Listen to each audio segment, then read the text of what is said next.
다뤄볼 시장 이야기. 안녕하세요. 유기입니다. 이젠 제법 겨울이라고 해도 괜찮을 만큼 쌀쌀합니다. 지금의 환율을 보는 우리의 마음처럼 복잡한 날씨입니다.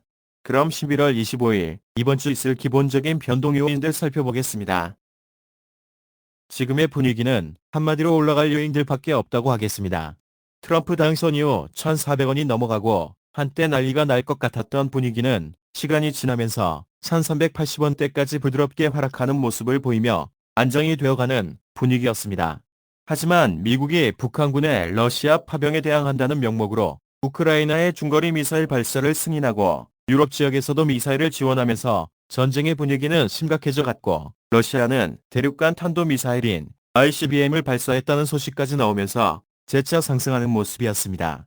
일반 국지전에서 장거리 전쟁으로 확정된다는 것, 그리고 대륙간 탄도미사일에는 탄두만 핵폭탄으로 바꾸면 대륙간 핵전쟁이 되는 것이고, 결국 이는 세계 3차 대전으로 갈 수도 있다는 무서운 분위기로 가는 것이기에 한때 긴장감이 고조되기도 했었는데, 러시아가 ICBM은 아니라고 이야기하면서 다소 진전 국면으로 접어들기도 했습니다. 하지만 러시아가 후티 반군을 통해 고임금을 주고 예멘인들을 고용해 전쟁에 투입시켰다는 논란이 보도되어 서서히 다양한 국가가 참전하게 되는 이상한 그림으로 전개되고 있고, 러오 전쟁은 심각성이 커질 듯합니다.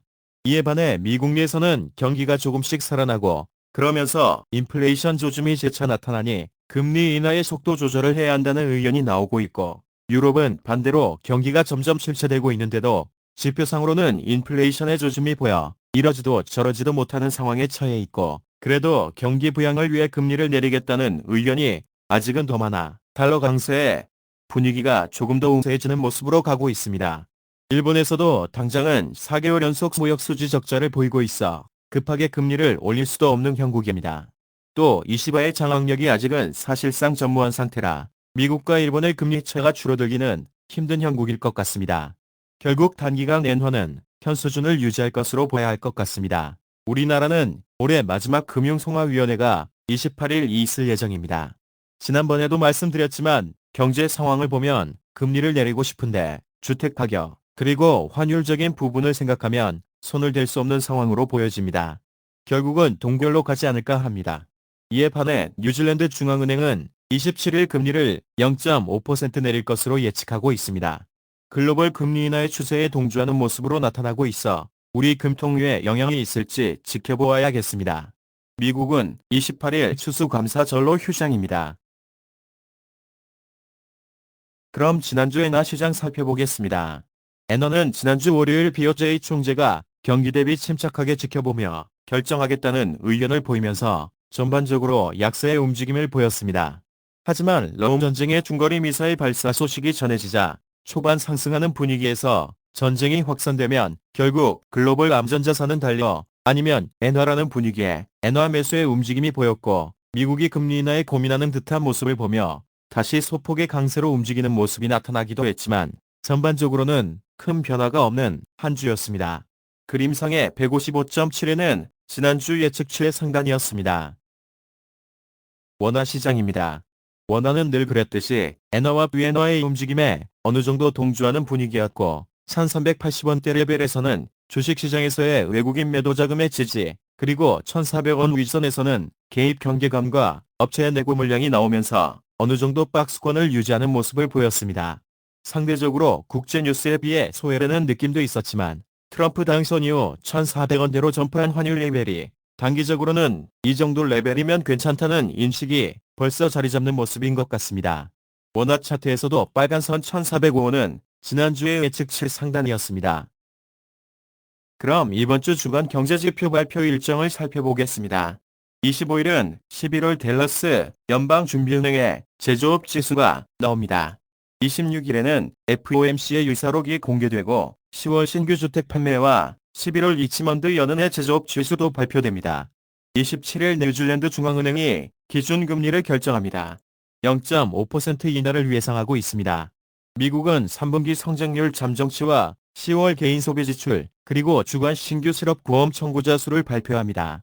28일은 미국은 추수감사절로 휴장하고 유럽은 11월 소비자 신뢰지수가 발표됩니다.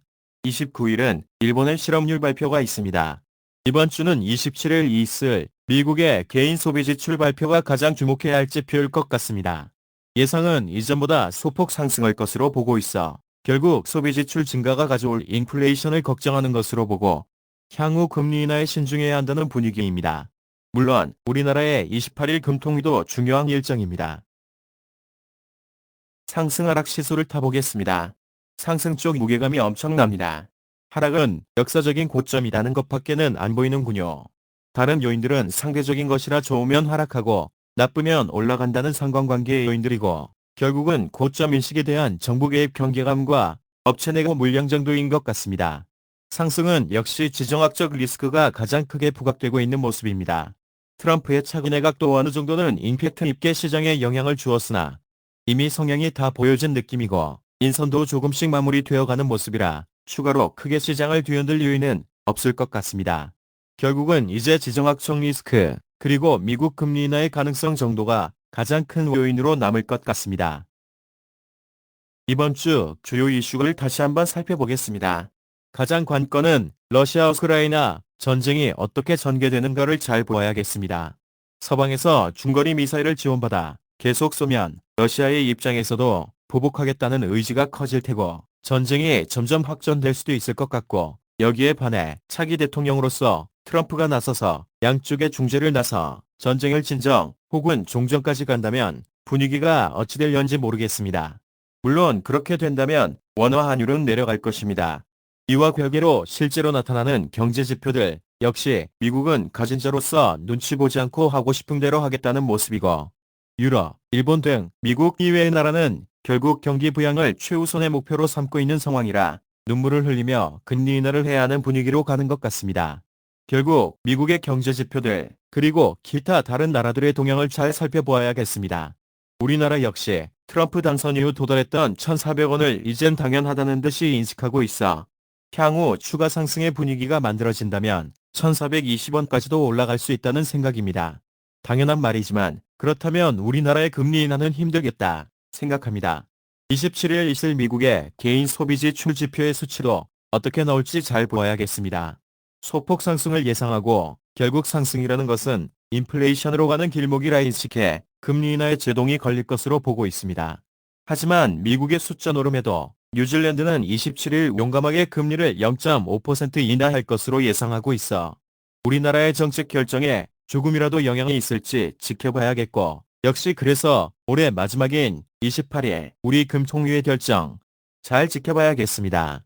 이번 주 환율의 예상 변동폭을 살펴보면 엔화는 153엔에서 157엔, 원화는 1385원에서 1410원입니다. 이상으로 11월 25일 6.25 외환시장 이야기 월요일 판 기본적인 요인들을 살펴보았습니다. 벌써 내년도 환율 전망들이 나오고 있더군요. 저도 조만간 한번 정리해보겠습니다. 국내 정치도 그렇고 러시아 우크라이나 전쟁도 그렇고 이스라엘의 중동 쪽도 그렇고 올 겨울은 이래저래 어수선하고 그래서 또 바쁘게 흘러갈 것 같습니다. 정신줄 잘 잡고 살아야겠다 생각합니다. 그럼 내일 차트 분석으로 다시 인사드리겠습니다. 구독, 좋아요, 그리고 끝까지 시청해 주시길 부탁드립니다. 감사합니다.